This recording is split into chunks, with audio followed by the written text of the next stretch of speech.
राष्ट्रीय बौद्ध महासभा द्वारा एक दिवसीय बौद्ध धम्म संगोष्ठी का आयोजन रविदास धर्मशाला नजदीक डॉक्टर अंबेडकर पार्क विश्वासनगर सादरा दिल्ली में आयोजित की गई, जिसमें मुख्य अतिथि धर्म प्रकाश भारतीय बौद्ध पूर्व विधायक व संस्थापक अध्यक्ष राष्ट्रीय बौद्ध महासभा रहे। मुख्य वक्ता प्रोफेसर रतनलाल व डॉक्टर MP सिंह दिल्ली विश्वविद्यालय रहे। कार्यक्रम में योजनाबद्ध तरीके से भारत में बौद्ध धर्म का विस्तार कैसे हो, इस विषय पर सभी ने अपने विचार व्यक्त किए। कार्यक्रम का शुभारंभ तीर्थन व पंचशील के साथ किया गया। आए हुए अतिथियों ने बाबा साहब व तथागत बुद्ध के चित्र पर पुष्पांजलि अर्पित की। इस कार्यक्रम में गौरी प्रसाद उपासक, मांगेराम प्रेमी, देशराज आनंद, अशोक कुमार, भोज प्रकाश, प्रहलाद सिंह, महेश्वर सिंह, ओम प्रकाश, एडवोकेट अरविंद आनंद, दुलीचंद, राम गोपाल, वीरेंद्र, तरुण, योगेश आदि भी सम्मिलित हुए। आइए देखते हैं यह विशेष कार्यक्रम की विशेष कवरेज NPT न्यूज इंडिया के माध्यम से सादरा दिल्ली से।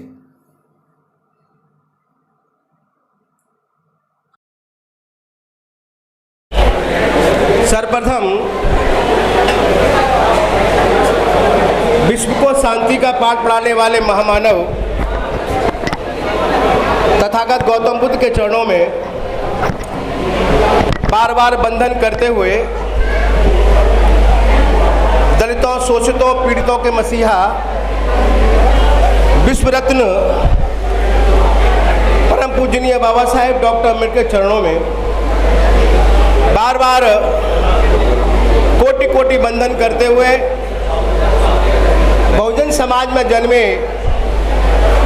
हमारे सभी संत महापुरुषों को, जिसमें ज्योतिबा फुले, नारायण गुरु, छत्रपति साहू जी महाराज, रविदास जी, सभी के चरणों में बार बार वंदन करते हुए और आज की इस एक दिवसीय विचार गोष्ठी में हमारे बीच में आए हमारे अतिथि माननीय धर्म प्रकाश बौद्ध जी, जो राष्ट्रीय बौद्ध महासभा के हमारे राष्ट्रीय अध्यक्ष हैं और साथ साथ राष्ट्रीय बौद्ध महासभा के संस्थापक भी हैं और 2 बार बहुजन समाज पार्टी से वो विधायक रहे हैं। तमाम राज्यों के वो प्रभारी रहे हैं बसपा में। अभी कुछ ही समय पहले राष्ट्रीय स्तर का एक बहुत बड़ा कार्यक्रम राष्ट्रीय बौद्ध महासभा के तत्वाधान में सांची मध्य प्रदेश में उन्होंने किया था। हमारे बीच में वो आए हैं। मैं चाहता हूँ जोरदार तालियों से उनका अभिनंदन करें, स्वागत करें माननीय धर्म प्रकाश भारती बौद्ध जी का। और बड़ी खुशी हो रही है हमारे बीच में प्रोफेसर रतनलाल जी, जो किसी परिचय के मोहताज नहीं है। भारत के कोने कोने में लोग आदरणीय प्रोफेसर रतनलाल साहब को जानते हैं।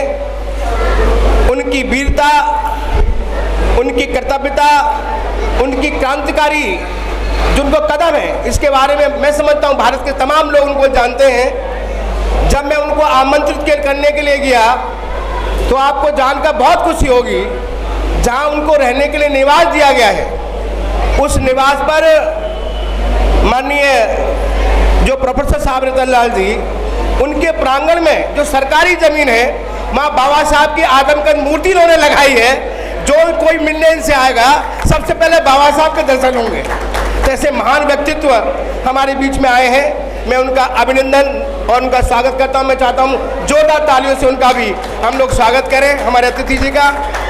हमारे बीच में कानून के बहुत बड़े विद्वान, जब राष्ट्रीय बौद्ध महासभा का जब प्रारंभ हुआ था, जब जन्म रखा गया था, उस समय भी हमारे साथ खड़े थे और आज भी हमारे बीच में हैं डॉक्टर MP सिंह जी, दिल्ली विश्वविद्यालय। मैं चाहता हूं उनका भी जोरदार अभिनंदन और उनका स्वागत करें। डॉक्टर MP सिंह जी का हमेशा उनका सानिध्य और स्नेह हमको मिलता रहता है।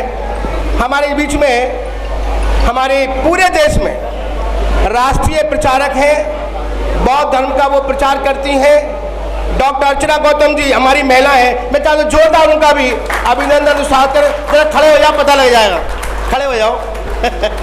जोरदार तालियों से उनका स्वागत। तो हमारे बीच में आई अर्चना गौतम जी। तो अब मुझे संचालनकर्ता ने कहा कि वास्तव में आज किस विषय पर विचार गोष्ठी होनी है, हम सीधा सब्जेक्ट पे आते हैं। आज का जो विषय है, विषय ये है योजनाबद्ध तरीके से हम भारत में कैसे बौद्ध धर्म का विस्तार करें। योजनाबद्ध तरीके से किस प्रकार हमें भारत में बौद्ध धर्म का विस्तार करना है, इस सब्जेक्ट पर आज की विचार गोष्ठी यहाँ पर आयोजित की गई है। और विचार गोष्ठी क्यों आयोजित की गई है, इसका भी एक प्रश्न है। आयोजित इसलिए की गई है कि 1935 में परम पूजनीय बाबा साहेब डॉक्टर अम्बेडकर ने नागपुर के नज़दीक येवला जगह है, येवला में 1935 में बाबा साहब ने सौगंध ली थी, एक शपथ लिया था। क्या शपथ लिया था? शपथ ये लिया था, मेरे बस में नहीं था हिंदू धर्म में पैदा होना, लेकिन मैं हिंदू रहकर मरूंगा नहीं। ये बाबा साहब ने सौगंध लिया और तमाम धर्मों का उन्होंने अध्ययन किया, चाहे वो ईसाई धर्म की बात हो, चाहे मुस्लिम धर्म की बात हो, चाहे हिंदू धर्म की बात हो, चाहे बौद्ध धर्म की बात हो, चाहे पारसी धर्म की बात हो, सभी धर्मों का उन्होंने अध्ययन किया। जब वो अध्ययन कर रहे थे तो आपको जानकर ताज्जुब होगा, हैदराबाद के निजाम उन्होंने परम पूजनीय बाबा साहेब डॉक्टर अम्बेडकर को एक ब्लैंक चेक दिया और ब्लैंक चेक पर दस्तखत किया उन्होंने। और उन्होंने कहा कि बाबा साहेब डॉक्टर अम्बेडकर, आप चाहे जितना पैसा इनमें भर लो, चाहे कितना ही पैसा आप ले लो, और आप इस्लाम धर्म को स्वीकार कर लो। आपको जानकर ताज्जुब होगा, परम पूजनीय बाबा साहेब डॉक्टर अम्बेडकर ने उस चेक को ठोकर मार दिया। मानवतावादी धर्म बुद्ध धर्म को उन्होंने स्वीकार किया और वो धर्म 14 अक्टूबर 1956 में जो नागपुर है, नागपुर की दीक्षा भूमि पर लगभग 10 लाख लोगों के साथ बाबा साहेब डॉक्टर अम्बेडकर ने बौद्ध धर्म की दीक्षा ली। और दीक्षा लेने के बाद बाबा साहेब का एक सपना था, उनकी मन की बहुत बड़ी इच्छा थी। इच्छा ये थी कि भारत बौद्धमय भारत बने, ये भारत बुद्धिस्ट भारत बने। परंतु साथियों, आज 2022 चल रही है, आज भी बौद्ध धर्म की क्या स्थिति आप लोग जानते होंगे। और आज मैं जनगणना की बात करूं, अगर सेंसस की बात करूं, तो सेंसस के मुताबिक हमारे देश में 2011 की जनगणना के अनुसार मात्र इस देश में 87 लाख लोग केवल बुद्धिस्ट हैं। केवल कहाँ बुद्धिस्ट हैं? केवल कुछ महाराष्ट्र में, कुछ मध्य प्रदेश में, ज़्यादा महाराष्ट्र में है, और कुछ 2-3-4 लोग केवल दिल्ली में हैं। ये आपकी बौद्ध धर्म की स्थिति है कि हम लोग बौद्ध धर्म की बात करते हैं, बाबा साहेब की चर्चा बहुत करते हैं, लेकिन बुद्ध का धर्म कहाँ जा रहा है आप लोग अंदाजा लगा सकते हैं। इसलिए माननीय धर्मप्रकाश भारती साहब ने जब राष्ट्रीय बौद्ध महासभा की स्थापना की, तमाम साथियों के साथ पूरे भारत में एक अभियान चलाया था। अभियान क्या चलाया था? एक सब्जेक्ट के साथ कि आखिर भारत में बौद्ध धर्म की धीमी गति क्यों, ये चला। और उनके सानिध्य में आज आपको खुशी होगी, राष्ट्रीय बौद्ध महासभा की सारी यूनिट्स आज पूरे भारत में, तमाम उत्तर प्रदेश, मध्य प्रदेश, बिहार, छत्तीसगढ़, तमाम राज्यों में आज राष्ट्रीय बौद्ध महासभा आज काम कर रहा है। लेकिन आज भी स्थिति बहुत ज़्यादा हमारी अच्छी नहीं है। तो इसीलिए आज का जो सब्जेक्ट है वो सब्जेक्ट इसी रखा है कि आखिर योजनाबद्ध तरीके से भारत में बौद्ध धर्म का कैसे विस्तार करें, इसलिए सब्जेक्ट हमने रखा है। और हमारे अतिथियों को भी हमने आमंत्रित किया है।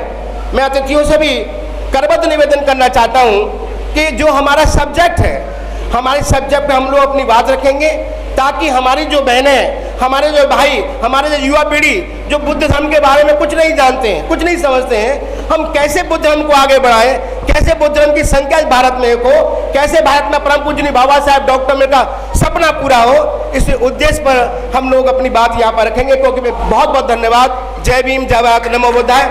आगे